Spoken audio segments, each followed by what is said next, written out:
Hey, um, so I'm sure I've said this before, but I'm doing psychology at uni, probably the wrong thing, but and something really bothered me today.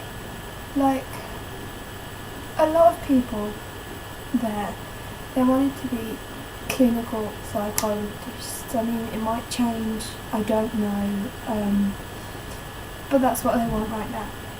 And this really bothered me, and not that they want to be that. I mean, you're entitled to do whatever you want to be, in the sense that we're sitting there, and some of the things people said are so offensive. And I mean, one girl, she came up and blatantly said, "Oh, your depression's for attention." And you were studying psychology, why? Like, it really, really frustrates me because there's such a lack of empathy in some people, and I just think, you know what, it might be an easy route to a doctor if your parents wanted you to be that, or it might, I don't know, but you have to be caring. I think, especially with mental health, I think, I'm not really sure but how to say this, but I think you have to be more caring than, say, if you're treating someone with a broken leg. I mean, of course you have to be caring not to hurt them, but you don't have to spare their feelings, so to say. You can, but I think, especially working with people that are so, for lack of a better word, fragile, like, you can't just insult it. And I've found this so many times, like, people are so, they just don't understand, and I think it's the wrong profession to be in, because you should have to have some sort of understanding. And I know, unless you've been through this, then it's really, really, really complex, and, you know, I can't explain my feelings, and I know a lot of other people can't, but empathy, you know, a lot of people are empathetic, and I think just being cautious and aware of how these people feel, like, how hard's that? Like, I mean, the last thing you want to do is push a suicidal person over the edge, or say to someone with an eating disorder, "Oh, you're looking healthy," or something which, I mean, you might think it's fine, like, it's a good thing to you, but to an anorexic, if you say you're looking healthy, you're just pushing them into relapse or whatever, and you're hindering the process of recovery. And I think you need to understand these things. Like, another thing as well is that, I'm gonna get into a rant now, so I do apologise. The other day I went to see a counsellor, and like, this woman, she just sat there and goes, "Well, if you're not going to talk, why are you here? You're wasting my time." And I was like, "Hold on, I've seen you once. I'm not just going to go in there and blurt out everything I'm feeling, because I'm not like that, okay? And maybe if I was, I wouldn't feel like this, but I don't know anyone, even sane people or whoever, that's just going to go in to a random stranger who seems really hostile and blurt everything out." Like, when people are, like, obviously in the wrong profession, like, you know, you've got to be caring in this profession. You really have to be, because you're working with people that they feel isolated enough as it is. They don't need you to make them feel even less of a person or whatever. I mean, their head does that for them. And I think you just really need to understand that. I can't get my head around some people working in this profession, because it's absolutely bizarre. And to be quite frank, I mean, I think the mental health services, especially in the UK, are absolutely diabolical. Like, I know for me, and I know that a couple of my friends and that, they had to wait months, like I had to as well, for an appointment. Now, I was suicidal. I was overdosing most days, and months with no support, that isn't really good enough, because you need action now. I mean, you wouldn't go to a cancer patient and go, well, we'll give you an appointment when we have one.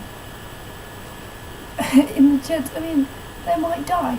Okay, we don't have a disease inside us. Well, we kind of do in our minds, but we don't have a physical thing that's going to kill us, or most of us don't. But it's worse. I mean, we have this monster inside of us. So, yeah, why should we wait? Why should we be? I mean, I don't really get much support now. That's the thing. It's really, really frustrating because, I know there are people that need support more than me, but they're not getting it either, half of them. And it's like, I just think everything's about cost nowadays in society, especially with the NHS. And I understand that it costs a lot of money, but then if you go and waste money on other pointless things, I just think it's daft. Okay, it's a serious issue, and nobody seems to take it seriously. And I think if you lack empathy and not necessarily understanding, because I know people and they've had no experience, they don't really understand this, but then they don't pretend to either, and I think that's nicer, because you don't want someone patronising you or pretending they understand when they don't, because I don't know, it really infuriates me. And I just think, why would you go into this profession if you're not empathetic? Why? Because ultimately it's about saving people's lives, so to speak. I mean, you're offering the help that can give them a reason to live. And yes, you might not be doing brain surgery or whatever, but you are still ultimately, improving their health, because sometimes it's hard to see a reason to live, and the professionals are basically giving up on you, because that's what's happened to me a couple of times. That's how I felt. I felt really shunned, and just what's the point of me even trying, because if they're giving up on me, I'm asking over it. I don't know, it just seems really, really hard, and I've realised I've ranted for far too long now. But yeah, I just think if you're gonna go into a profession with people that are fragile and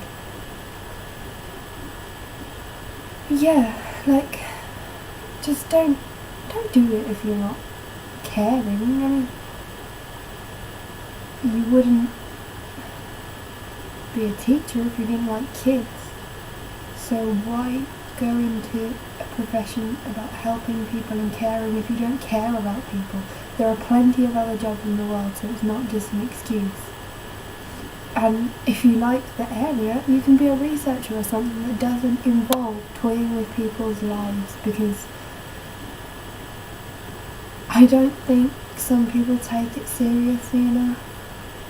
And I just think, things are improving, with all these ads, about the stigma of mental health, at least people are talking about it now, so things are still improving, but I think, in a sense, things are still quite bad, as in, people take it for granted of, oh, I'm happy, what do they know? People, they don't have depression and doesn't exist. What? They're schizophrenic, they're hearing voices? No, they're not. People have this illusion of they know better than the actual person, and unless you're inside that person's head, you don't know better. I mean, what's one person's reality could be someone's, like, I could, I don't know, truly believe that I am, let's just go for the example of something. I could believe that I am God. I mean, I'm not God, I know that, but if I believe that 100%, in my reality, I'm God. It doesn't matter what anyone else says, and this is your reality with depression. I believe I'm worth and stuff like that, and I know other people do, and it depends on your illness and things like that, because you truly believe it, so that's your reality. So someone else coming and insulting it's your world. Like, why would you insult someone's world, like, in their lifestyle? Anyway, yeah, I just think things need to change, and if you're gonna go into the profession of mental health or whatever, fair enough if you don't have experience, because not everyone does, and quite frankly, I don't think people should have to go through this. I don't think anyone should have to have mental health difficulty. It's a horrible thing to go through. But I don't think that if you don't care about people, then don't go into a profession that cares about people. Anyway, thank you for watching. Bye.